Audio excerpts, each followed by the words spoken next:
welcome to the My Slice of Life podcast. I'm Sharon O'Neill, your Highland host, and this is the place where we look at all sorts of things in life which we find interesting, from mysteries to motivation, productivity to poltergeists. It all gets talked about right here. This season is all about the folklore of various trees and plants which we all know or may even have growing in our own gardens. So far in this season, we've looked at elder, rosemary, stinging nettle, and the rowan tree. So this week, we're going to take a look at one particular tree, which could be both a bringer of luck or a symbol of doom, depending on where you live and what you believe in. But just before we take a deep dive into this amazing tree's folklore, I just want to remind you all to like the episode, subscribe and share the podcast. Please feel free to leave a comment and don't forget to use the links in the description. That's why I put them there for you. They will take you to wonderful places like my blog, the main YouTube channel and the Buy Me a Coffee page, where you can get some lovely downloads as a thank you for being here. And if you were able to, you can also buy me a coffee as a little tip for all my efforts.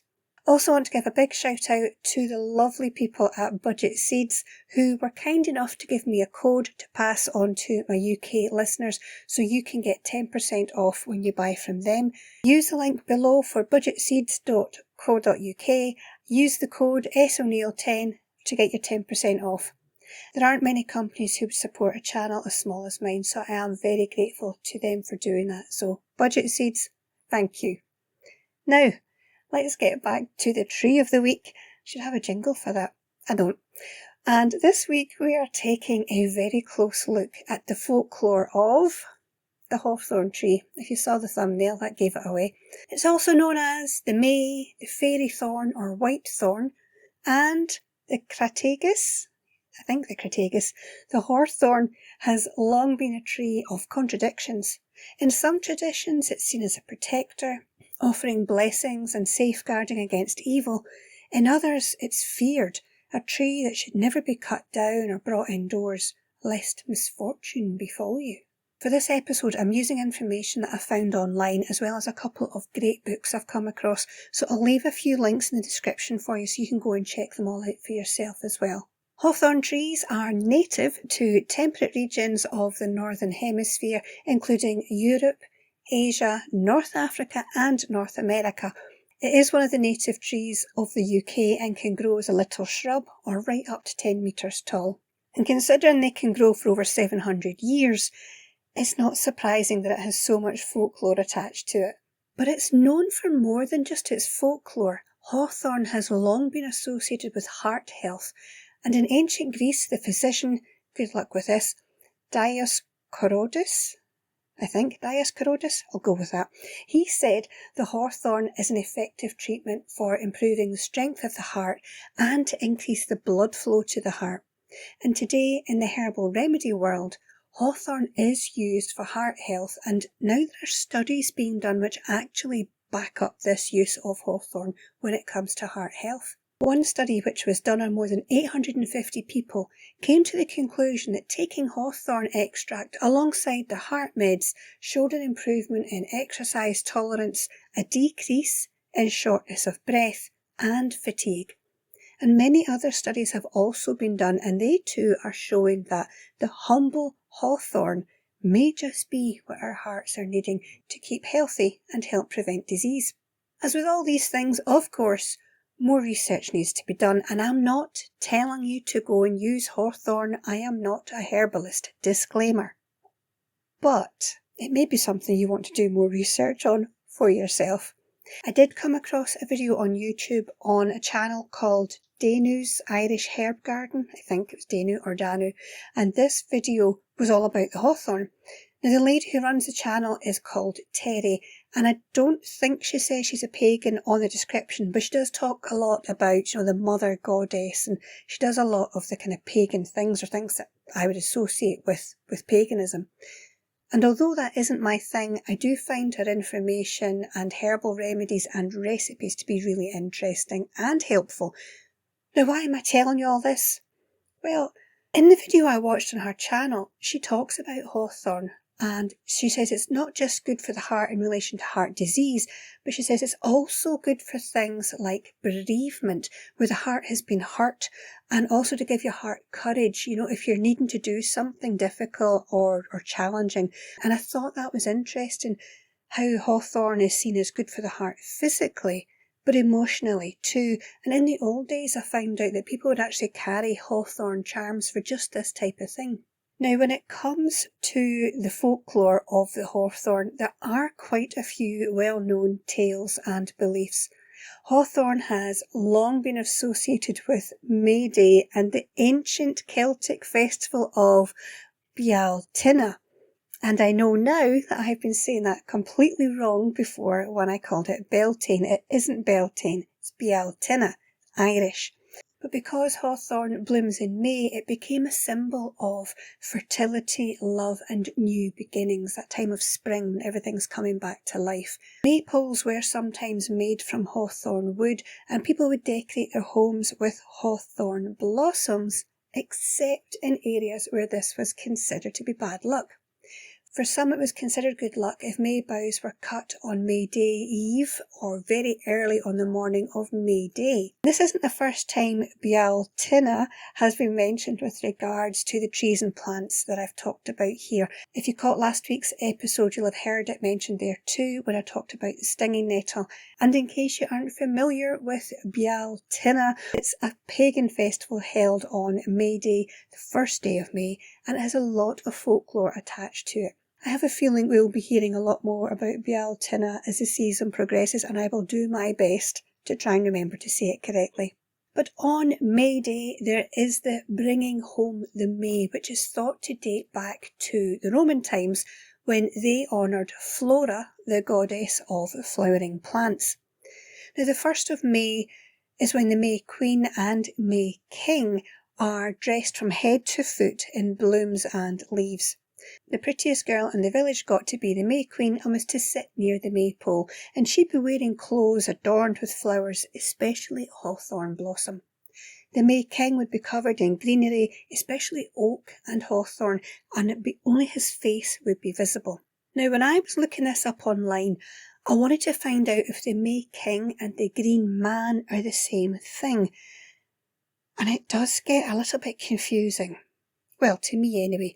As some do call the May King the Green Man, amongst other names, there's lots of different names, but I did find a few sites which said they're not the same thing at all, and to stop confusing them with each other, they're not related.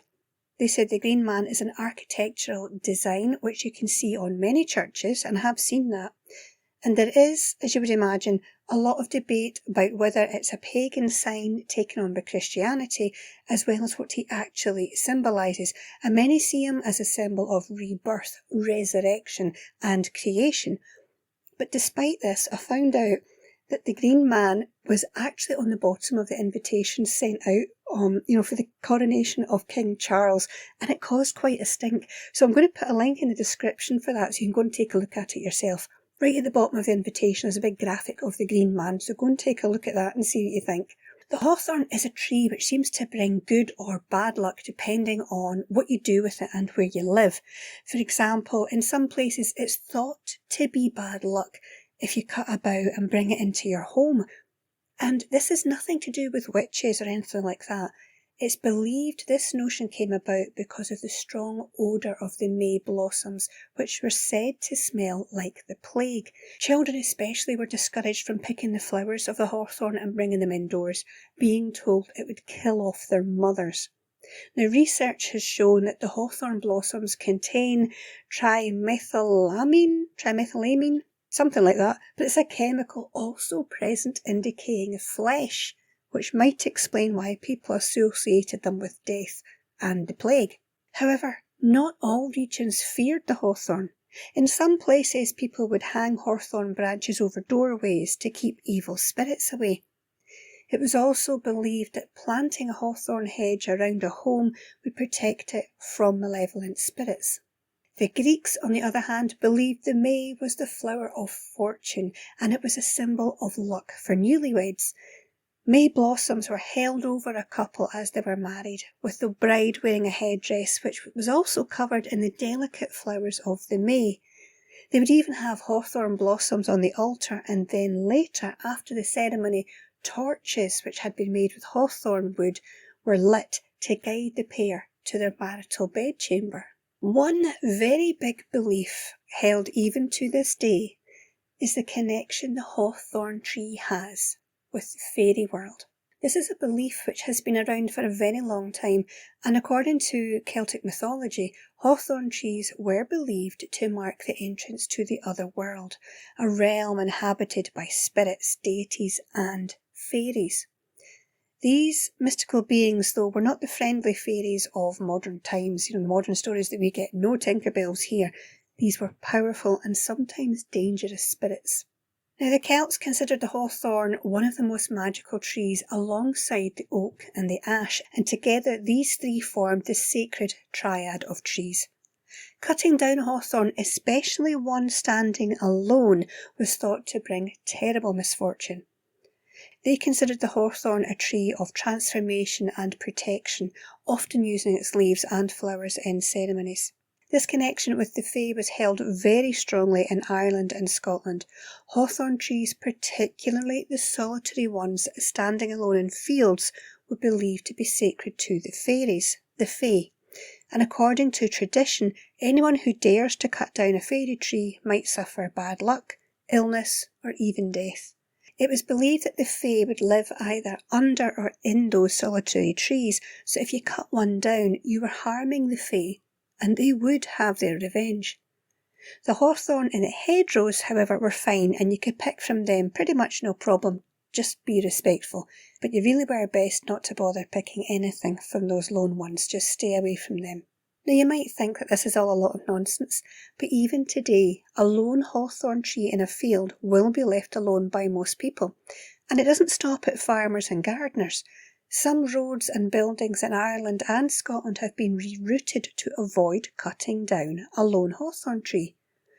One famous example of this belief occurred in Ireland in 1999, so not that long ago. A motorway near Limerick was actually rerouted to avoid disturbing a lone hawthorn tree, as the workers feared the wrath of the fairies. There are many stories online about people suffering misfortune after cutting down a hawthorn tree, and many more stories have been passed down from generation to generation, so it's a really firmly held belief, particularly in Ireland and Scotland. You do not touch the lone hawthorn tree, and you'll often see them in the farmers' fields, just that one tree, they'll go round it, we don't cut them down. People often leave offerings at hawthorn trees, small bits of cloth, ribbons, or even coins, as a way to appease the fairies and ask for blessings. These trees are often found near holy wells and thought to hold magical healing properties, and this practice is still seen today at Clutie wells in Scotland and Ireland, where people tie rags to trees as part of a healing or wishing ritual. Some people believe this practice has its roots in ancient Druid rituals, where offerings were made to nature spirits. However it started, it is still done today, and we actually have one not too far away from us, and it is known as the Clutie Well, where you can go and tie a rag on while asking for someone you know to get well. Again, with all these things, it's believed that when the rag rots away, the blessing will be fulfilled, although there is a belief that it's the tree itself that bears the weight of the people's illness, and that's what cures them. The clute is just another word for cloth, and it's also used in the well-known saying, which is still used today, "Ne'er cast a clute till May is oot." Now, some people believe this means you don't put away your warm clothes until May is over, but others argue that it actually refers to the hawthorn being in bloom, meaning that spring isn't truly here until the hawthorn flowers appear, so never cast clothing until May is out. That's what it's telling you. There's also a belief that if you plant a hawthorn near your home, it will protect you from lightning, evil spirits, and bad luck. Just don't cut it down or there will be a disaster. And it's another tree which young women could use. By placing hawthorn flowers under their pillows, they could dream of their future husbands.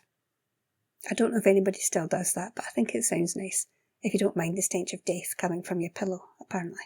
And in some English villages, hawthorn branches were hung above barn doors to protect the livestock from witchcraft. And in medieval times, hawthorn was sometimes planted near graveyards to keep restless spirits from escaping. So as you can see, lots of contradictory uses. But there is one more thing I wanted to tell you about concerning the hawthorn tree, and that's its use as a divining rod. These are traditionally made from a branch of hazel or hawthorn and are used now to find things like water, but back in the day they were used to find and drive out devils. Now, according to Ruth Binney in her book, Plant Lore and Legend, the diviner cuts a forked branch about 18 inches long. They would grasp the prongs firmly between the thumb and the first 2 fingers of each hand, and then with the joint pointing downwards, they would walk over the ground, and where there's water, the joint in the branch will rise of its own accord. Now, when it's exactly over a spring, it will turn or bend the twig and can actually turn over completely. The force of the twig's movement is thought to relate exactly to the depth of the spring, but it does come at the cost of profound mental exhaustion. I've never done it, so I can't say if that's true or not, but apparently that's what happens. But for maximum potency, the rod should be cut between sunset and sunrise on a holy day or at the new moon. If cut in the morning, it should be the branch that the sun first shines on. So now you know. So get yourself out there and get divining. Good luck. So, would you dare cut down a fairy tree? Do you have any other stories or traditions associated with the hawthorn? If you do, I would love to hear them. So either leave a comment below or get in touch. The email address is in the description. And with that, I'll say a very big thank you for joining me this week. I really do appreciate your time. Join me next Monday for another fabulous folklore episode. But until then, you take care of your wee self.